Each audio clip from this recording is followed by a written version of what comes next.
যে জুলাই সনদ বিসমিল্লাহির রহমানির রহিম দিয়ে শুরু হয়নি, যেই জুলাই সনদে 24-এর গণ অভ্যুত্থানে ইসলামের ভূমিকা উল্লেখ হয়নি, সেই জুলাই সনদে ইসলামী দলগুলো কিভাবে গিয়ে স্বাক্ষর করে এসেছে এটা আমাদের মাথায় আসছে না।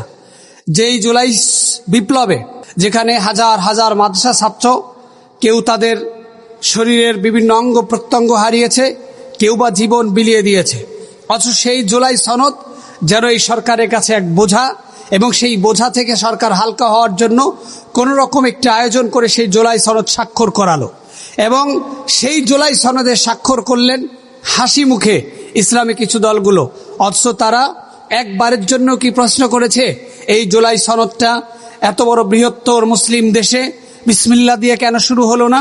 এই জুলাই সনদটা ইসলামের আয়োজনে বা ইসলামী মানুষের 24-এর গণ অভ্যুত্থানে কি কি অবদান ছিল সেটা উল্লেখ কেন হলো না?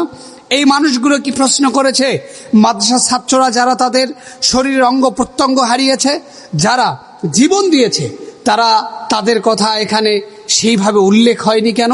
এই প্রশ্ন হয়তো তারা করার সুযোগ পায়নি। ক্ষমতার মোহে ইসলামী চিন্তাধারাও যেন হয়তো পরিবর্তন ঘটেছে। আর বর্তমান যারা গভর্নমেন্ট, তারা তো দায় সারা, কোনোভাবে একটু দায়িত্ব নিতে হবে, কোনোভাবে এটা করতে হবে। জুলাই বিপ্লবদেরকে একটা সান্ত্বনা দেওয়া দরকার, সেই সান্ত্বনা হয়তো তারা দিয়েছে। আর এই সান্ত্বনার মাধ্যমে বাংলাদেশ ইতিহাসের সবথেকে বড় নিকৃষ্ট একটি পর্যায়ে এসে দাঁড়িয়েছে, যেখানে গভর্নমেন্ট চলছে সংবিধানের প্রশ্ন ছাড়া, যেখানে গভর্নমেন্ট পরিচালিত হচ্ছে, সমস্ত কাজ চলছে সাংবিধানিক প্রশ্ন ছাড়া। সেই জায়গাতে গভর্নমেন্ট সংবিধানের দোহাই দিয়ে জুলাই সনদ তুলে দিল, জুলাইয়ের এই বাস্তবায়ন তুলে দিল পরবর্তী গভর্নমেন্টের হাতে। কি হাস্যকর এক বাংলাদেশে বসবাস করছি, যেখানে মানুষ তার স্বাভাবিক চেতনাকে জাগ্রত করবার জন্য বারবার বিপ্লব করেছে, আর বিপ্লবের পরে গণ অভ্যুত্থানের পরে একটি সোনার বাংলাদেশের স্বপ্ন দেখেছে বিগত দিনের মানুষ, এখনের মানুষেরা। কিন্তু বাস্তবে কি ঘটলো? সেই সোনার বাংলাদেশ আর ফিরল না। সেই সরকার আসলো যেন একটা ধ্বজভাঙ্গার মতো কার্যক্রম পরিচালনা করছে, কোনো রকম একটু নির্বাচন দিয়ে চলে যেতে পারলেই সরকার যেন বাঁচে, এমন এক পরিস্থিতির মধ্যে দিয়া ইসলামী দলগুলোও যেন নির্বাচন পেলে তারাও একটা হাফ ছেড়ে বাঁচে, এমন একটা অবস্থা তৈরি করে যেন জুলাই সনদের আয়োজন হলো। জুলাই যোদ্ধারা দৌড়ে গেলেন, সেখানে অবস্থান করলেন, আবার মার খেয়ে তারা চলে গেলেন। এমন হয়েছিল জুলাই সনদের অনুষ্ঠান। শুধু তাই নয়, ইসলামী ব্যক্তি চিন্তাধারার যারা দায়িত্বশীল, তারা খুব সূক্ষ্মভাবে সেখানে স্বাক্ষর করলেন, না কোনো ব্যাখ্যা দিলেন, না জনগণের কাছে উপস্থাপন করলেন কিসের ভিত্তিতে ইসলামী চিন্তাধারা এই ম্যাজিশিয়ানরা তারা ম্যাগনিফিসেন্ট করলেন, এবং কি চিন্তা থেকে তারা মূলত এই বাংলাদেশকে কিছু দেওয়ার চেষ্টা করলেন, কি ভাবলেন, এখনো আমাদের মাথায় আসছে না।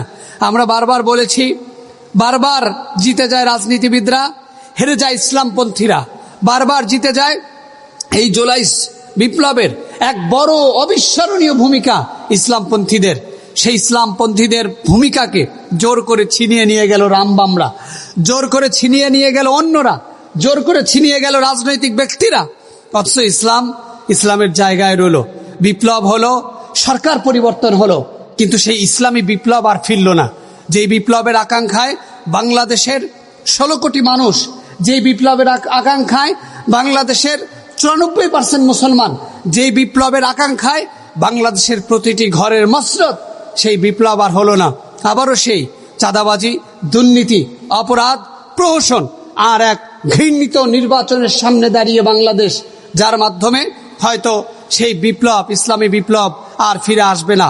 আমরা রবের কাছে প্রার্থনা করি, জুলাই সনদের চেতনাকে সামনে রেখে এই বাংলাদেশ যেন আবার ইসলাম এবং কোরআনের আলোকে সাজিত হয়। বাংলাদেশের টেকনাফ থেকে তেতুলিয়া, রূপসা থেকে পাতুরিয়া আবার যেন কোরআনের মাধ্যমে গর্জে ওঠে। আল কোরআন যেন সংসদের শ্রেষ্ঠতম উপমা হয়, আর প্রতিটা মানুষের হৃদয়ের সেই লালিত স্বপ্ন কোরআনের বাংলাদেশ চাই, সেটা যেন আল্লাহ তাআলা বাস্তবায়ন করার তৌফিক দান করে। আমিন।